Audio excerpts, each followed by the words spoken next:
Good morning সবাইকে। তো সকাল সকাল উঠে পড়েছি। আজকে হয়েছে বৃহস্পতিবার, তাই তাড়াতাড়ি উঠে পড়েছি, অনেক কাজ আছে আজকে।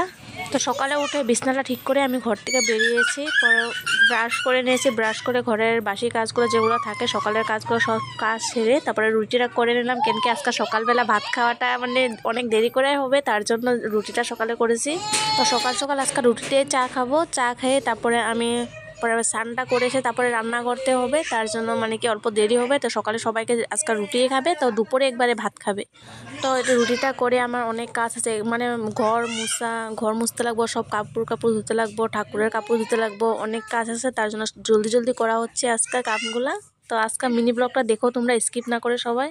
স্নানটা করে এসে আজকে ঠাকুর পূজা দেবো। তো ঠাকুর পূজা দেওয়ার জন্য সকালে আমি স্নান করে এসে এদিকে ফুলগুলো সব নিয়ে নিয়েছি। এদিকে শাশুড়ি কাজ করছে, মানে বাইরের বাড়িগুলো ঘরের ভিতরে আনতেছে। তো এই সিজনটাতে না অনেক ফুল ফুটে, মানে আমার অনেক ভালো লাগে, আর বহুত ফুল দিয়ে পূজা দিতেও ভালো লাগে, আর গাছে ফুল ফুটে থাকলেও আমার বহুত ভালো লাগে। তো আমার ঘরে অনেক রকমের ফুল গাছে আছে, সবগুলো ফুল একটা দুইটা করে ছিঁড়ে নিব আমি। আজকে মাথাতে শ্যাম্পু করেছি। দিনটাও এত একটা ভালো না, রোদ নাই, ঠান্ডা ঠান্ডায় অল্প অল্প হালকা হালকা বৃষ্টিও পড়ছে সকাল থেকে, মানে সকালে ছিল না, ওখান থেকে মানে অল্প অল্প হালকা হালকা বৃষ্টি পড়ছে। তো ফুলগুলা তোলার পরে দেখেছি আমি অনেকগুলো ফুল তুলেছি আমার গাছের থেকে, অনেক রকমের ফুল, মানে কি অল্প অল্প ছিঁড়েছি, অনেক ফুল ফুটেছে গাছে, মানে কি প্রচুর প্রচুর অনেক মানুষের নেওয়া যায়, তারপরে অনেক ফুল থেকে যায় গাছে। তো এদিকে আমি পূজার মানে সব রেডি করছি। তো বৃহস্পতিবারে আমরা ঘরটা বদলাই, অনেকেরই নিয়ম মানে আছে বৃহস্পতিবারে ঘর বদলায়, তো আমরা ওইরকমই বৃহস্পতিবারে ঘরটা বদলাই আর নিরামিষ খাই, সব ধোয়া বাকলা করে। তো বৃহস্পতিবারে লক্ষ্মীবার, তো ওই সময় আমরা লক্ষ্মীর ঘট বসা, লক্ষ্মীর পাঁচালি পড়ি। তো অনেক ভালো করে মানে ওদিনকে ভালো করে মানে অনেক টাইম লাগে যায় পূজা দিতে। পাঁচালিটা অনেক বড়, পাঁচালিটা পড়তে পড়তে অনেক দেরি হয়ে যায়। তো আমার ঘরে সব কিছু ঠাকুর আছে, সব কিছু ঠাকুরে আমরা ভোগটা দেই। লক্ষ্মী, সরস্বতী, পরে শিব ঠাকুর, রাধাকৃষ্ণ ঠাকুর, গণেশ ঠাকুর, তারপরে বিশ্বকর্মা ঠাকুর, সব কিছু ঠাকুরই আছে। তো আজকাল পূজা দেওয়া আমার কমপ্লিট হয়ে গেছে, আর না অনেক খিদা পেয়েছে, সকাল থেকে কিছু খাই নাই আমি, উপাস থেকে বৃহস্পতিবারে পূজা দেই, তার জন্য অনেক খিদা পেয়ে গেছে। আমি ওখানে মানে কি জলদি জলদি রান্না করে ভাতটা খাবো প্রথমেই। তো ওখানে প্রায় আধা আধি রান্না হয়েছে, ডাল আর পাঁপড় ভাজি হয়েছে। তো ডাল আর পাঁপড় ভাজি দিয়ে মানে আমি শ্বশুরকে প্রথমে ভাতটা দিয়ে নিব, তারপরে আরও অনেক যা যা রান্নার ছিল ওগুলো রান্না করে তারপরে আমি ভাতটা খাবো। তো ছেলেকেও আমার শাশুড়ি স্নান করিয়ে দিয়েছে, স্নান করার পরে ও ঘুমিয়ে পড়ে। তো ঘুমানোর জন্য কান্না করছিল, মানে ওখানে ঘুমিয়ে পড়বো। তো ছেলেকে ঘুম পাড়িয়ে নিব ফার্স্টে, তারপরে আমি রান্না মানে কি আধা করেছি, আধা পরে করব, মানে কি জলদি জলদি আজকে তাড়াহুড়া হচ্ছে।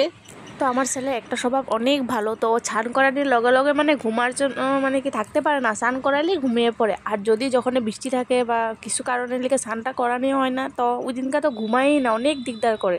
তো ওইদিকে ছেলেকে আমি ঘুম পাড়িয়ে নিয়েছি। আর না হালকা হালকা অল্প বৃষ্টি পড়ছে সকাল থেকে, দিনটা মানে মেঘলা মেঘলা ছিল, বৃষ্টি ছিল না, ওখানে বৃষ্টি পড়তেছে অল্প অল্প করে। দেখো দিনটা মানে মানে বৃষ্টি আরও আসবে, ওখানে অল্প অল্প পড়তেছে। তো দেখেছি আমি সকালে ডাল আর পাঁপড় ভাজিটা করে নিয়েছি, ওখানে বাকি রান্নাগুলো করব। তখন আলু ভাজি করব, ডালটা আছে, শুধু শ্বশুরে খেয়েছে ভাতটা, আর আমরা তো খাইই নেই। ডাল আর পাঁপড় ভাজি, তো আলু ভাজি আর ডাটা আলু আর টমেটো দিয়ে অল্প মানে কি শস্য দিয়ে মাখা মাখা করে চচ্চড়ি করব। তো ওইগুলোই আজকে মেনুতে নিরামিষ, তো ওইগুলো দিয়ে আমি ভাতটা খেয়ে নিব ওখানে।